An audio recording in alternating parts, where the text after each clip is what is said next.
Well, mate, Dean Ferris, picture postcard perfect day out here at track. Lucky to be in Queensland and really fortunate not to be in lockdown like 15 million people in the country. So first of all, welcome, mate. Thank you. Hey, it's cool. It's so cool to have you here, man. As a three-time Aussie MX1 champ, motocross champ, you know, as the fourth guy ever to win, you know, behind Jeff Lees, Chad Reed, Andrew McFarlane to win a GP overseas.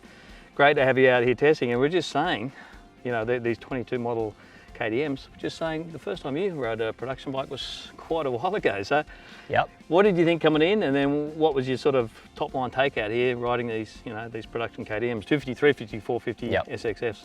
Well, usually when I have tested a production bike, I'm always a little bit hesitant. Like I'm like, yeah, it's not going to be like my race bike. I need to take it easy. In the past, even had some big moments and stuff, but today, really impressed with the whole range. We're at a pretty big track, as you can see, big jumps, big G outs, some big bumps, and I could get like just straight into it. Yeah. Really balanced bike, the whole range, and really impressed with actually how the forks work. We were just saying that before, because as a factory rider, you get some extra parts, but the forks were the standout for me today. That they actually work really good. So today's been awesome. It's the first time that I've been able to test a whole range of bikes. It's usually just been the brand that I'm on and one single bike. But to compare them and have a couple other good riders here to bounce ideas off, and did you feel this with that bike and this? So overall been a good day. First time I've done a whole range test. Interesting too, like I think you said with coming back to the air forks, two things, a few of your mates said, oh look, don't even bother with those things, they're so far off the mark. Yep. And then you got Mike Sleater over here, who spent a lot of years as a KTM test rider and developed those forks to a level, and he said it got it to there, but you know, the last few years they worked really hard to get that next level. So now a lot of these other manufacturers, Japanese manufacturers, went on to air forks and then off them again. But from what you said today, you were really surprised, pleasantly, of how good the fork in particular was, right? Yeah, the feeling that I got and the light front end feeling that I like on the bikes, it gave me exactly that. I was expecting to, you know, to not enjoy the forks from just what I'd heard, but it's not the case at all. Like I said, balanced bike, fork was really plush, really nice feeling, and it worked good on the big hits as well. So that was the biggest surprise from today.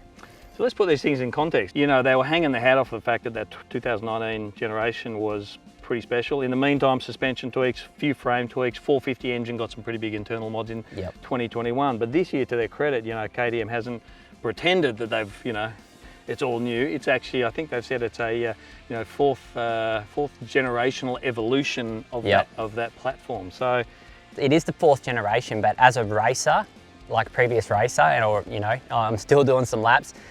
That's actually really exciting news. You know what I mean? It means they've refined that model so well, and you know the fourth generation is always going to be the best of that era. Yeah. So yeah, as a racer, that was always good news. So, and that's what we got to ride today, and you can tell it's very refined with all the incremental changes they've made over the years. Obviously, the biggest difference between them all is the power. You know what I mean? A 250, 350, and a 450. The package together, like the suspension and the bike, like the ergonomics and everything feels almost identical. You know what I mean? We've got the same handlebars, which KTM obviously really liked. And yeah, the biggest thing is just the power. So, but also the way you're talking about, I know you guys were talking before about the way it squats, the difference between, for instance, the 250 and 350 on paper, we've got the same spec suspension. But the way that the characteristic of the bike, they react. They react way different. I think you said you couldn't trust the 350's front end quite as much on some of the skatier stuff as the 250, which you loved, you know? And there's something crazy like half a kilo in the two bikes, I think Kyle was saying. But the feeling you get from both of them is quite a bit different, and we assume that it's just from the inertia of the engine or the squat that you get through the 350. So that was the difference between those two bikes, because they're the same frame ultimately. Everything measures up the same, and there's only half a kilo more in the 350, but a completely different feeling.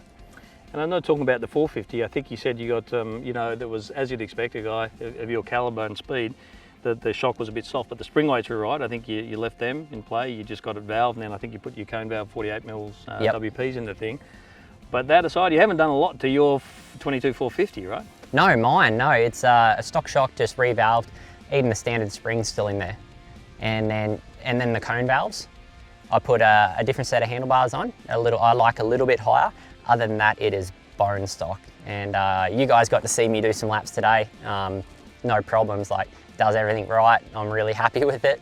KTM, the stock engine on the KTM 450 or any of the range, but the KTM 450 I really like.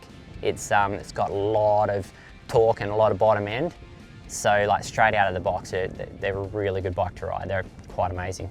So let's put your salesman's hat on for a moment, and let's just say the 45-year-old Dean Ferris is working in the local dealership, man, and you got to sell these things, you know, but not like you got to sell them, but what does each model suit? Like what kind of rider, what kind of track does each model suit? Well, Sleater, he had a good point that he really likes the 350 because he's a high level rider, but he's not really in shape enough to deal with the 450. Not more than a lap or two. Yeah, that's right. Yeah. And he rode at Rockhampton last week.